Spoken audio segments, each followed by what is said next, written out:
friends, welcome to the exciting discoveries of Sodom and Gomorrah, Noah's Ark, the Red Sea crossing, Mount Sinai, and the Ark of the Covenant, all found by the late Ron Wyatt, a faithful servant of the Lord, working with his treasure for 22 years. Friends, we're living a special time, a time of the end, where God is preparing a simple show-and-tell demonstration to show the world what His truth really is. The world, they've gone up in false belief systems. They need this information to get back on the right track. We can see in these discoveries a sense of judgment. At the flood, at Sodom and Gomorrah, at the Red Sea crossing, the wicked were destroyed, but at the same time the righteous were saved. And then at Mount Sinai, the 10 Commandments were handed down and placed inside the Ark of the Covenant. The same law that you and I be judged by, but through the Holy Spirit, we can be victorious. Friend, I hope you enjoy revealing God's treasure.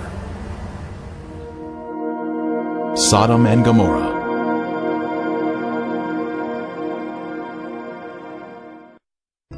When the morning dawned, the angels urged Lot to hurry, saying, "Arise, take your wife and your 2 daughters, who are here, lest you be consumed in the punishment of the city."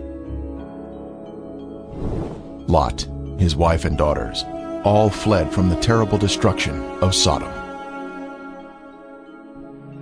Likewise, as it was also in the days of Lot, they ate, they drank, they bought, they sold, they planted, they built.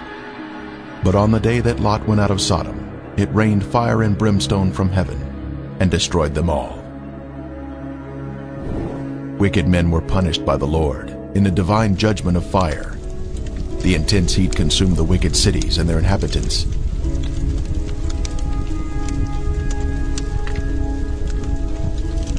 But Lot's wife looked back toward her beloved Sodom, violating the angel's command, and was thus turned into a pillar of salt. Turning the cities of Sodom and Gomorrah into ashes, condemned them to destruction, making them an example of those who afterward would live ungodly. This is a visible example that is mentioned here. The Bible tells us the cities were in the plain of Jordan, which is the area surrounding the Dead Sea, and it was once a beautiful, lush area. At 1,300 feet below sea level, this is the lowest place on earth, a very hot and desolate region that was cursed by God because of the sins of the people. Sodom had pride, fullness of food, and abundance of idleness. Neither did she strengthen the hand of the poor and needy. And they were haughty and committed abominations before me. Flavius Josephus, the first-century Jewish historian, tells us, "There are still the remainders of that divine fire, and the traces of the 5 cities are still to be seen." Popular thought has it that the cities were later covered by the waters of the Dead Sea, but if Josephus could see the cities in his day, then we should be able to view them also, as the water level has, if anything, receded since his time. And the border of the Canaanites was from Sidon as you go toward Gerar, as far as Gaza, then as you go toward Sodom, Gomorrah, Admah, and Zeboim, as far as Lasha. The biblical description tells us the cities were spread out, forming a line along the Canaanite border, not grouped together in one area, as some may think. Driving along the coastal highway of the Dead Sea in Israel, one can soon see peculiar formations that are of a lighter color than the surrounding terrain. These are the ashen cities, destroyed by the wrath of God. These cities were consumed by intense flames, a supernatural heat that was directed by the hand of God. Today there is ash that is of lighter color than the surrounding mountains and terrain. As mentioned in the Bible, this is a desolate area where nothing grows.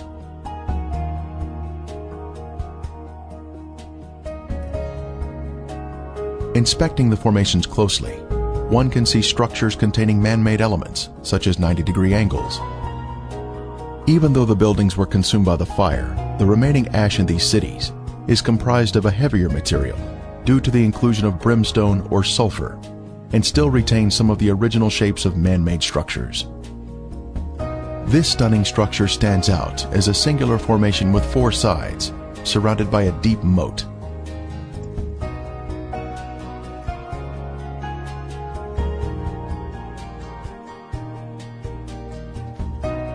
We move in closer to inspect the unusual features evident on the side of the formation.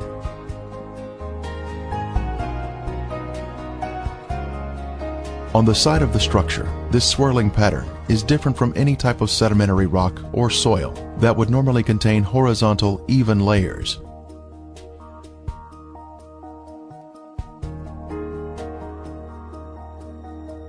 These swirling designs were also seen in other ashen formations in the cities. This is evidence of extreme heat, up to 6,000 degrees Fahrenheit, where thermal ionization occurs, when the electrons repel and attract, forming these unusual swirling designs.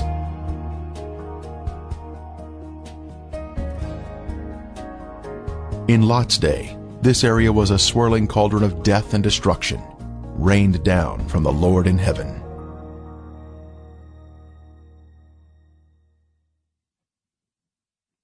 Strange anomalies can be seen here, such as these fragile layers of material which disintegrate when touched.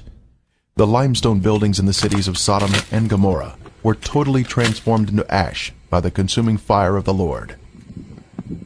Evidence of this destruction is revealed in the white gypsum anomalies in the area, including unusual shapes of chalk-like material, which is not found in other parts of the country.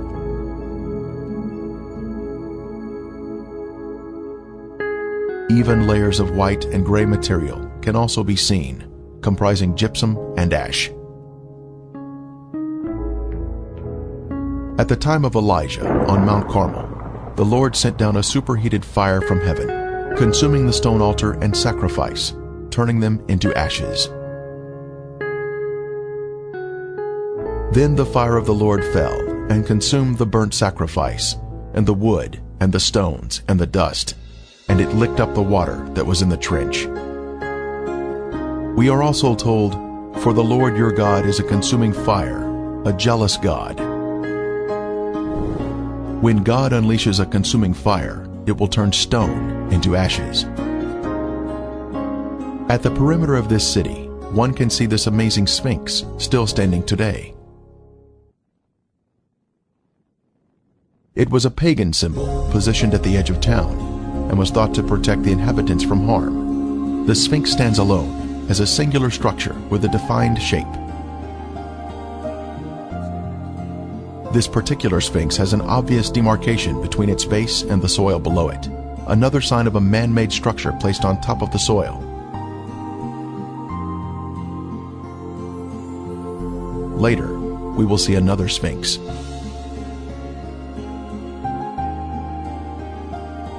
From a higher level, a large section of gypsum has fallen down here.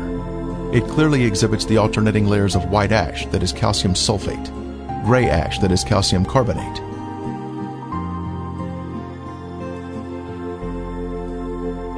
One can also find loose or powdery ash that is quite thick and has been deposited next to the formations. The ash is made up of calcium carbonate and calcium sulfate, which comes from the limestone buildings and the brimstone mixing together during the fire. In the formations themselves, some material can be gently raked off the surface with the slightest touch.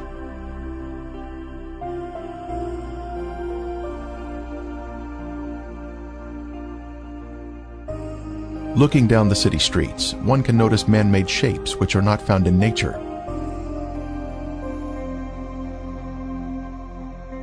Here we see a building with square sides or 90-degree angles.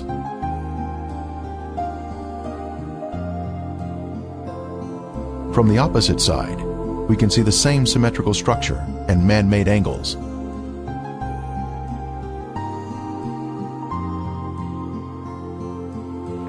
We can see the remains of walls that extended outward at 90-degree angles from the main structure.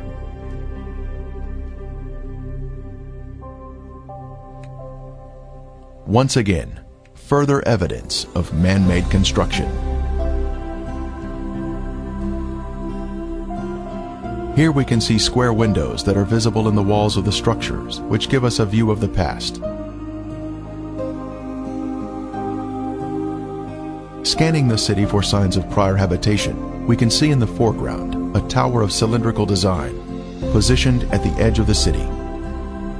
The remains have suffered greatly during 3,500 years of wind and rain erosion. Even still, there is the appearance here of streets and man-made structures.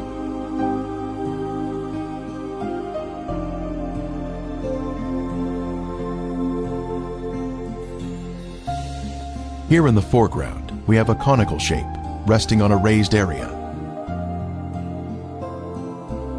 A short distance away, we see another similar shape.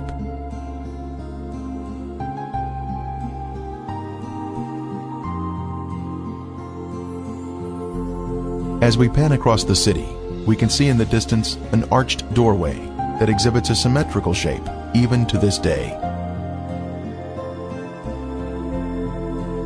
The whole land is brimstone, salt and burning. It is not sown, nor does it bear, nor does any grass grow there, like the overthrow of Sodom and Gomorrah, Admah and Zeboim, which the Lord overthrew in his anger and his wrath. More anomalies are found in the cities. In this case, we have a large hardened clump of material that we broke open, revealing layers of previously heated material, including gypsum crystals, created by the combination of limestone and sulfur. From the intense heat, various objects were melted in the cities. Here we have some material that was boiling on top, while the remainder of the substance pooled at the bottom, creating a solid base.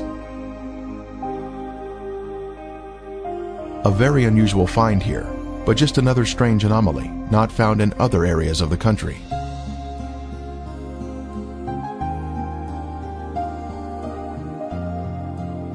Here is another example of some type of substance that was melted from the extreme heat that God rained down from above. Resting on the ground, we find an unusual layer of gypsum crystals. Underneath the crystals is a layer of white gypsum, then gray ash, all of which was created by the great conflagration of heat, which consumed these sinful cities along the Dead Sea.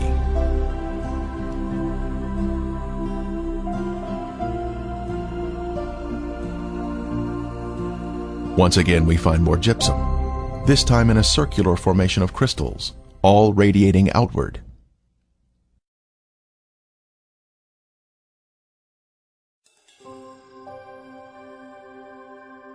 Then the Lord rained brimstone and fire on Sodom and Gomorrah, from the Lord out of the heavens. Brimstone. Our first sample was found here, having been washed down from a higher location. This is the heavenly marker left behind, which proves the sites to be the real Sodom and Gomorrah. Wyatt was the original discoverer of these cities in 1989, and he now describes the brimstone found here. Okay, we're down at Sodom and Gomorrah still. Right in front of you see some unusual looking spots on this, shall we say, layer of ash. It's not stone, it's ash. Now we'll move in for a close-up of this.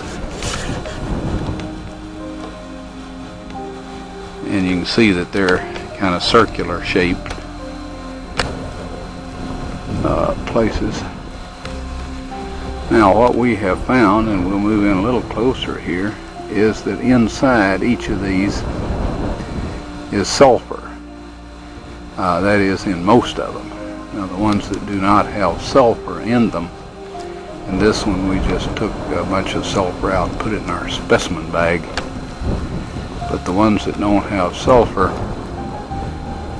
have a very black center where they have where it's been very hot. So now we'll move in on this one where there is some sulfur still present,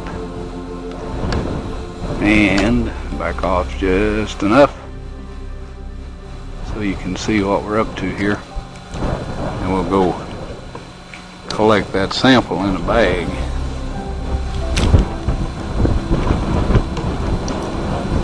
Before I started using this knife, it was very, very sharp.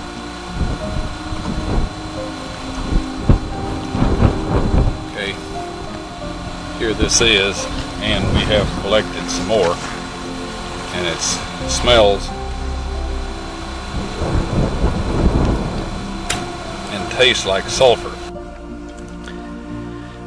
Now the Bible tells us that it rained fire and brimstone upon the cities of Sodom and Gomorrah. Now what you see in front of you here is the results of large and small, well, varying sized chunks of sulfur, burning sulfur that have hit. And what we find here is that God rained this burning sulfur down upon this city, and rain is a perfect description of it. It landed just in the pattern that rain would fall, and the stuff, of course, the accumulative heat of all of this upon the city set the entire thing ablaze. The flashpoint of every material there, metal, stone, of course the people, and everything burned, and this sulfur continued to burn, and it vitrified the material around it. After it had burned it all up, sealed itself off from the oxygen, and then of course smothered itself out. And in each of these little crystalline capsules here is a varying size chunk of sulfur, and there are millions of these in these ashes that we have here. Now some of them we have cracked open so you can see the sulfur inside, and others we have left intact, but there are millions of these here. So this shows that God indeed rained fire and brimstone upon these cities. And if you look in your dictionary under brimstone, you'll find that it is sulfur. A piece of the brimstone from the cities was lit at night, and soon there was a beautiful blue flame produced by the burning sulfur. A very strong aroma of sulfur filled the air, and was overpowering if one directly breathed the fumes.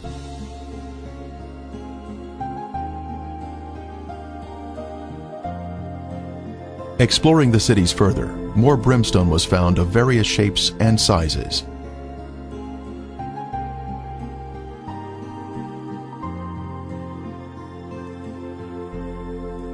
Several samples had been washed down to areas below and were added to our growing collection.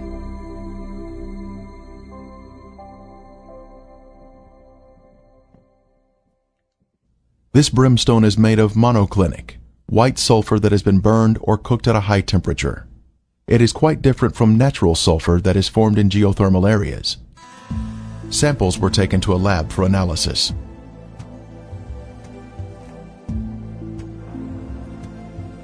Each specimen was carefully separated and prepared for testing, with the outer portion cast aside.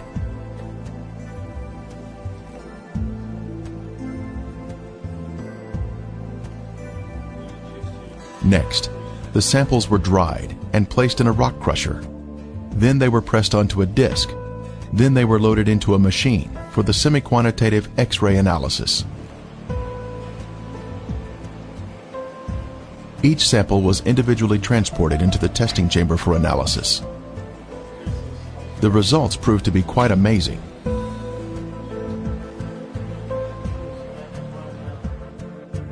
As the samples were found to be 98% pure sulfur, unlike any other sulfur found on Earth. This pure, cooked sulfur is the heavenly marker that was left behind to show the world that the Lord, without a doubt, destroyed these sinful cities at His command. Critics have said that the sulfur is from volcanic activity, but that type of rhombic sulfur is only 40% sulfur and is of a crystalline form, unlike the white, compacted monoclinic form that is found in the ashen cities today. Here is a round piece of brimstone embedded in a section of ash.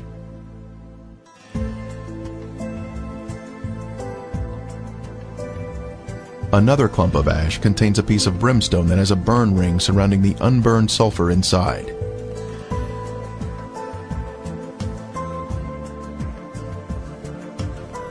This mound of material has a lid that easily comes off, revealing the round nugget of brimstone inside.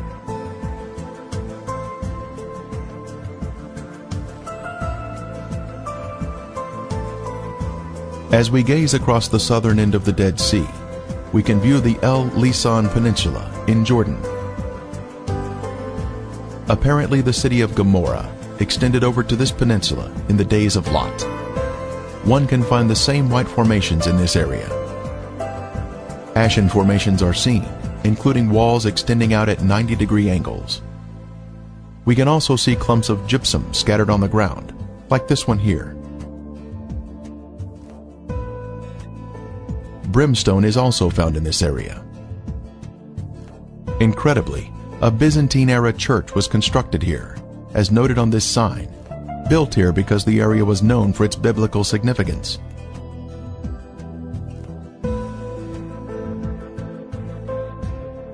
Back over at Gomorrah proper, we can see white, ashen worship structures built atop an acropolis or high place. Both a sphinx and ziggurat are seen here, side by side, much like what we see in Egypt at Giza, with the Sphinx and the pyramids built in close proximity to each other.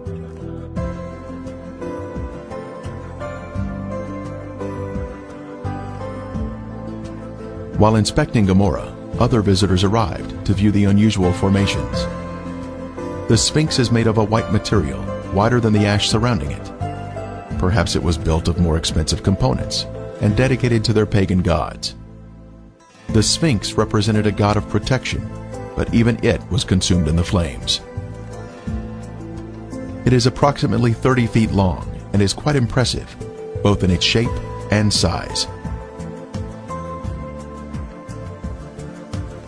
Resting near it is the ziggurat, symmetrical in shape and also comprised of a special white material. Here we can see a ziggurat standing next to a symmetrical tower. Next, we can see an arched door between two pillars, and once again, another arched door. As we scan across the city, our eye notices a raised white formation in the distance.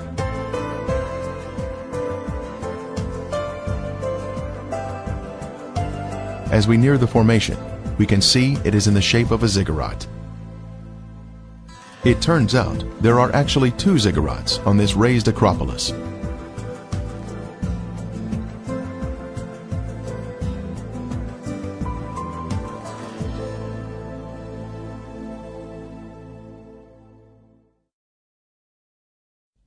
As we stood next to one of the ziggurats, our team found perfect specimens of melted brimstone, where the liquid from the burning sulfur had cooled down, forming a hard, crystalline shell around the unburned sulfur that was hidden inside.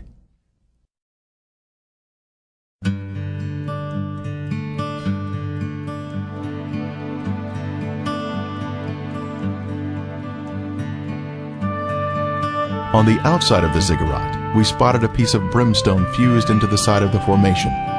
Using a knife, it was opened, revealing the pure brimstone inside.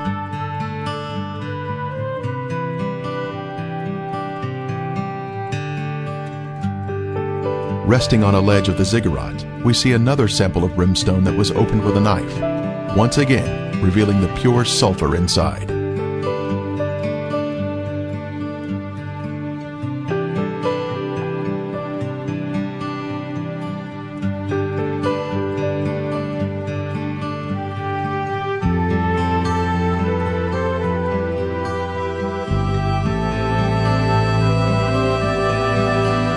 The most impressive evidence was this cremated bone fragment that was left behind from some lost soul of Gomorrah. The bone marrow inside was cooked until it had turned white.